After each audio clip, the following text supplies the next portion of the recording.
Tere taas! Täna on meil järjekordselt üks huvitav auto teile pakkuda, selleks on Bentley Arnage. Ja ma kohe ka räägin, et mis on selle auto eripära. Natuke pean ikka minema tagasi minevikku, et hiljem rääkida siis tulevikust. Umbes 100 aastat tagasi olid veel Bentley ja Rolls-Royce eraldi margid. Aga siis Bentley läks Rolls-Royce'i omandusse ja pärast seda, nagu ikka, alguses küll õnnestus Bentley toota mudeleid, mis olid neile iseloomulikult, kuid mida aega edasi, aastaid edasi, seda rohkem hakkasid need margid ühte sulanduma. Ja lõpuks oli olukord lausa selline, et näiteks 70-ndatel Bentley mudelid T1 ja T2 olid Rolls-Royce'iga niivõrd sarnased Silver Shadowi mudelitega, et erinevus oli ainult siis iluvõres ja ilukilpides ja loomulikult margi embleemides. Ja tulemuseks oligi see, et tollal moodustas Bentley'te tootmisarv kogu sellest tootmisest, mis siis oli sellest Rolls-Royce ja Bentley tehasest, vaid 5% ja kohati vähem. Ja siis oligi tegelikult selline hetk oli käes, kui Rolls-Royce otsustas, et üldse Bentley tootmine lõpetaks ära. Aga õnneks, kui tuli peale uus Rolls-Royce'i põlvkond aastal 1980 mudeliga Silver Spirit, siis ikka otsustati, et antakse Bentley'le üks võimalus, mis oli väga hea, kuna jõuti ikkagi järeldusele, et tuleks anda see isikupära, mis oli siis vahepeal kaduma läinud, tagasi Bentley'le. Esimene samm selle suunas oli mudel Bentley Mulsanne Turbo, mis siis erines selle poolest tavamudelist, et talle pandi peale, nagu nimest võib järeldada, turbo. Aga see on muidugi ka lõplik lahendus, kuna autol oli nüüd rohkem jõudu, kuigi samas juhitavus, vedrustus oli ikka sama vedel nagu Rolls-Royce'ile. Ja järgmine samm oligi selleks aastal 85 turule tulnud mudel Turbo R, mis siis sai palju siis jäigema ja ütleme siis sportlikuma vedrustuse. Ja siis see nimi Turbo R, see sõna R, see täht R tähendab seal ingliskeelset sõna road holding ehk siis võib-olla otsetõlkes teel püsivus või juhitavus. Ja nii-öelda siis see Bentley võib-olla, mida juba siis meie tunneme päris Bentley'na, võib-olla siis tuli siis see konkreetne juba mudeli uuendus tuli turule aastal 89, kui siis Bentley sai ette 4 ümmargustuld. Et varasemalt olid nii nagu Rolls-Royce'ilgi ees 2 kandilist tuld. Aga miks ma seda kõike räägin, on see, et kui nende mudelite aeg hakkas ka läbi saama, ehk siis Silver Spirit ja Turbo R ja nii edasi, siis Rolls-Royce'i omanikufirma Vickers otsustas, et uued põlvkonnad nendest autodest ehk siis Bentley puhul Arnage ja Rolls-Royce'i puhul Silver Seraph, et nemad peavad saama mootorid, mis ei ole siis Rolls-Royce'i enda toodang, vaid on hoopis kellegi muu osapoole käest sisse ostetud. Ja siis, et nende 2 mudeli vahel oleks suurem erinevus, otsustati, et mootorid ostetakse sisse BMW-lt, olid ka muid kosilasi, aga lõplik otsus langes BMW kasuks ja siis Rolls-Royce pidi saama ja saigi, et siis 5,4 liitrise V12 mootori, BMW mootori, vabalt hingava ja Bentley Arnage pidi saama ja sai siis 4,4 liitrise V8, kuid et oleks seal rohkem jõudu ja vastaks Bentley ettekujutusele Bentley'st, siis koos Gosfordiga käidi see mootor üle ja auto sai siis lisaks veel 2 turbot. Kuid kõige selle juures juhtus ka see, et tegelikult otsustati Vickers, kes neid marke omas, otsustas ka, et tegelikult ta müüks üldse need maha. Ja algselt pidi omanikuks saama BMW, kes siis tegi pakkumise 340 miljonit Inglise naela, kuid viimasel hetkel pakkus Volkswagen üle. Pakkumine oli siis 430 miljonit Inglise naela ja need margid läksid Volkswagen omandusse. Aga see oli nimelt üks aga. Et Volkswageni kontsern sai siis endale selle tehas, kus need autosid toodeti, lisaks sai endale siin Bentley margi ja sai endale siis ka õiguse siis Rolls-Royce'i sellele isikupärasele radiaatori võrele pluss siis sellele margi embleemile Spirit of Ecstasy. Kuid, kuidas see juhtuda sai, see on siiamaani arusaamatu müstika, ei omandanud Volkswagen õigust Rolls-Royce'i nimele ja Rolls-Royce'i logole, sest kuna Rolls-Royce'i nimi ja logo, need kuulusid jätkuvalt eraldi firmale, eraldi nii-öelda Rolls-Royce'i firmale, mis oli kunagi siis nii-öelda see põhifirma, siiamaani tegutseb, mis siis tegeleb kaitsetööstuses ja lennunduses. Ja kuna ka BMW oli tegev lennunduses, siis tegelikult see Rolls-Royce'i firma, eks ma just toon näite, et see on nii, nagu oli ka Saabiga, et oli nii-öelda see Saabi see emafirma ja siis oli see Saab automobiil ehk Saabi autofirma, siis see Rolls-Royce'i nii-öelda siis see teine üksus, kes siis omas neid õiguseid, müüs hoopis selle margi õiguse Rolls-Royce'i nimele ja logole hoopis BMW-le. Sest kuigi alguses ei tunne, et BMW jäi Rolls-Royce'ist ilma, siis tegelikult see nipiga sai BMW õigus hakata valmistama Rolls-Royce'e.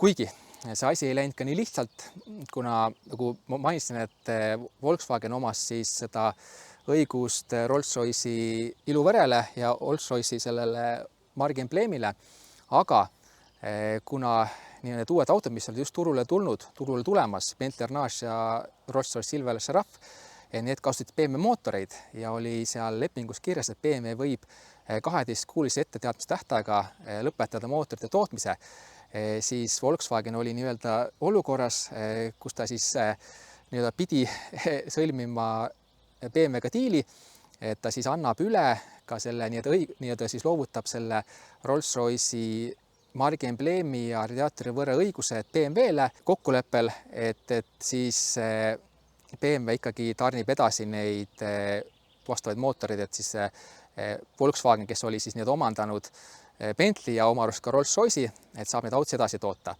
Ja kokkulepe oli sedasi, et see kokkulepe kehtiks kuskil aastani 2002, sest aastast 2003 pidi siis hakkama BMW juba täiesti uues tehases hakkama täiesti uusi Rolls-Royce'e tegema. Ja see ongi see story ja miks ma seda räägin ja miks auto eriline on, et kuigi BMW lubas, et nad toodavad mootorid edasi, siis küsimus, kas see käis nüüd Volkswageni lau pihta või neil oli lihtsalt vaja ka pikemaalist lahendust, siis Volkswagen otsustas, et nad tegelikult see vana mootor, mis autosse ei pidanud kunagi tulema, see vana 6,75 liitrine V8, nad peavad selle uuesti siia sisse istutama. Ja seda nad ka tegid ja siis juhtuski nii, et kuigi see algse mootoriga, uue mootoriga mudel oli tootmises, siis aastal 2000 tuli selle kõrvale ka teine mudel, millel oli see nii-öelda see vana mootor, 6,75 liitrine V8 ja siis see uus mudel vana mootoriga sai nimeks Red Label ja siis see vana mudel nii-öelda uue mootoriga, et see ristiti ümber siis mudeliks Green Label. Ja kas see tegelikult ka nii oli või ei olnud, aga Volkswageni väitel, kui need kaks mudelit olid koos saadaval, siis enamus kliente, lõviosa kliente eelistas seda vanemat mootorit, mis oli juba varasemalt Bentley'l kasutuses ja nii juhtuski, et neid mudelid, mis kandsid nimed Green Label, mida siis toodeti Red Label'i kõrvuti, et need toodeti väga vähe. Väidetavalt ainult 7 tükki, pluss siis veel 52 tükki erimudelit sama mootoriga Birkin. Aga seda mootorit kokku, et millel nii-öelda algselt oli ainult see üks mootor saada Arnage'il, see 4,4 liitrine V8 2 turboga, et seda toodeti siis kokku 1132 tükki, pluss siis need erimudelid, mis ma veel mainisin. Siis natuke sellest ka mootorist, et see on siis nii-öelda see BMW päritolu 4,4 liitrine V8 mootor 2 turboga. Ja erinevus ongi siis see, et kui nii-öelda see vana mootor, mis oli selline korralik vanakooli mootor, pushrod mootor, üks nukkvõll plokis, siis sellel mootoril on siis nii-öelda 4 nukkvõlli, 2+2 ja 32 klappi. Vanal mootoril oli 16 klappi. Muidugi tuleb nii-öelda olla aus ja tõdeda, et see vana mootor oli jõulisem, aga sellel konkreetsel mootoril on siis 354 hobujõudu, aga sellel nii-öelda vanemal mootoril, mis siis muidugi käidi selle Red Label mudeli jaoks üle, sellel on 405 hobujõudu. Ja vahe on ka newtonmeetrites, uuel mootoril on 570 newtonmeetrit, siis vanal mootoril lausa 835 neid newtonmeetreid ja need tulevad palju varem kätte see tippnäitaja, et kui me eksi, siis vana mudel oli see 2100 pöörde juures ja uuel mudelil on 2500 pöörde juures. Kindlasti nüüd palju huvitab, milline näeb välja üks Bentley Arnage seestpoolt. No interior on väga luksuslik, kes on varem need autoga kokku puutunud või vanemate mudelitega, teavad, et siin on tõesti väga ohtralt nahka, puitu, metallseid detaile ja see on, ütleme, seda tuleb ise kogeda, et mul on nagu raske siin seda võib-olla nii sõnades edasi anda või pildi teel, aga jah, suured paksud, massiivsed puitlistud, metallsed detailid, ei ole mingi plastmass ja väga-väga luksuslik. Et võib-olla, kui me saame kaamera siin natuke lähemale sisse, et me ka näitame, et siin on mõnid lülitid on küll nii-öelda juba BMW päritolu, aga võib-olla nii-öelda see võib ainult neile silma, kes on varasemalt BMW-dega kokku puutunud, aga nende jaoks, kelle jaoks nii-öelda see BMW maailma võõras, siis tegelikult need väga hästi sobivad minu meelest sisse. Noh, lähtuda sellest ajastust, et milles auto toodeti. Ja ma mainin veel korra ära ka, et kui ma juba räägin auto tootmise ajast, et hakati neid Arnage, ehk siis seda nii-öelda 4,4 mootori Arnage tootma aasta 1998 toeti kuni aastani 2000 ja 1999 tuli peale juba siis see kõrvale tuli see vanem mootoriga variant ja siis seda toeti kuni aastani 2009. Nagu ikka, ma näitan ära ka, kuidas on istuda siin autos taga. No, võib arvata väga mugav, nagu näha, on olemas ilusad britilikud väärispuidust piknikulauad ja loomulikult saab ka tagaistet elektriset paika seada. Kui tahad võtta mugavalt, paned niimoodi, tahad võib-olla tagasi tööd teha, teed uuesti laua lahti, paned siia oma laptopi ja teed tööd. Et väga mugav, pearuumi, ma ei tea, palju siin näha on siin nurgalt, on väga mõnusalt, jalaruumi mõnusalt. Tegelikult toodeti Arnage'ist pikema teljevahega mudelit, L-mudelit, aga see tuli turul hiljem. Nii et sellise mootoriga sellist kere ei saanud. Nii, et ma siis räägin ka teile, kuidas sõita Pelti Arnage'iga ja ma võiks tuua ka see võrdluse, et kuna me oleme siin läbivalt rääkinud, et meil on nii-öelda siis see algne mudel Arnage selle nii-öelda uuema põlvkonna mootoriga ja siis hilisem mudel, millel oli juba nii siis uuesti see vana mootor ja mis kindlasti räägib selle antud mudeli kasuks on see, et siin on 5-käiguline automaatkast. Et see suurem mootoriga Red Label mudel, sellele pandi ikka seesama 4 automaatkast, mis oli ka Turbo R-il. Kelle nende autode kogemust teab, et Bentley ei peagi olema ülimalt mugav ja ülimalt pehme, et nii nagu Bentley Turbo R-igi, et see R tähendas road holdingut ehk juhitavust, et nii on ka Arnage'i puhul, et just need teed, kus me praegu sõidame, niisugused meenutavad britilik kõrvalmaanteid, et see auto on siin väga hästi püsib teel, väga kindlalt ja taga on väga hea sõita. Ja see juures ei ole kaduma läinud mugavus. Et siin auto selles mõttes ta mingit pehmelt ei õtsu, seda siin ei ole. Kes tahab seda saada, tuleb osta Rolls-Royce, aga kes tahab just sellist nii-öelda sõidunaudingut mugava autoga, suure autoga, et selleks on just nimelt Bentley Arnage. Ja ma natuke toon ka selle asja märgin ära, et siis see konkreetne mudel, selle siis 4,4 V8 mootoriga, et see siis kaalub 200 või 250 kilo vähem kui siis see suurema mootoriga Red Label variant, mis loomulikult annab siis väga palju juurde ka auto juhitavusele. Et seda vahet on tunda lihtsalt, et kuigi need mõned autod on rasked, antud mudel on kuskil 2,3 tonni, Red Label on üle 2,5 tonni, on siiski see vahe tuntav. Ja teine väga oluline erinevus tulebki sisse mootori puhul, et kes on võib-olla kokku puutunud nende vanemate mootoritega teab, et kui vaadata auto tahomeetri peale, siis tegelikult kogu see tahomeetri mäng saab läbi 5000 pöörde pealt, 4500 pöörde pealt läheb juba tsoon punaseks ja auto vahetab käiku kuskil 4000 pöörde peal.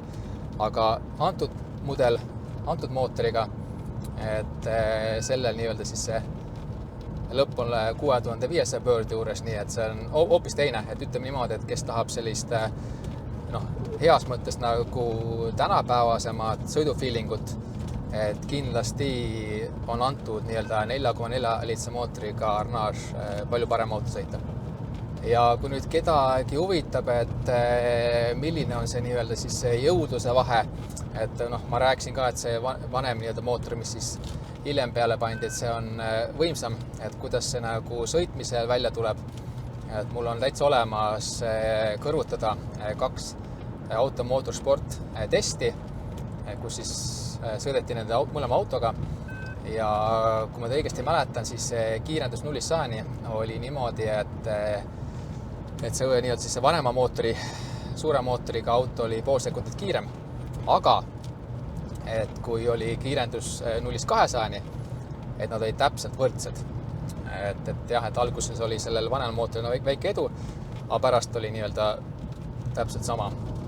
Ja maksimumkiirus on, kui ma õigesti mäletan, oli niimoodi, et sellel 4,4 liitrise mootoriga variandil oli 240 km/h ja siis sellel 6,75 liitrisel mudelil oli 249 km/h. Aga küll, mis kindlasti nii-öelda, kes soovib neid autosid omada, mis kindlasti räägib antud mootoriga mudeli kasuks on kütusekulu. Et seal oli, kui ma õigesti mäletan, see nii-öelda miinimum kütusekulu, mis seal testis saadi, oli sellise mootoriga autol oli 13 liitrit midagi ja sellel teise vanem mootoriga autol oli lausa 19 midagi, ehk siis see vahe oli 6 liitrit. Ja kui ka vaadata seda keskmiskulu, mis seal saadi testis, loomulikult seda kiirendati ja tehti igasugused muid katseid, siis selle mootoriga auto puhul oli see ka, kuskil tuli liiga kaudu 6 liitrit väiksem, isegi rohkem, et sellel jäi kindlasti alla 20 liitri ja sellel vanem mootoriga autol oli see liiga kaudu 25 liitrit sajale. Nii et ütleme niimoodi, et kes soovib sellist Bentleyt omada, siis igal juhul nagu võib-olla see, et ei saa öelda, et võib-olla tänapäevasem mõtteviis, aga igal juhul ütleme, et siis nii rahakotisõbralikum kui võib-olla ka mõnusam sõita lihtsalt antud mootoriga. Juba ainuüksi see, et viiene kast, et mootor on paindlikum, nii et kindlasti soovitan.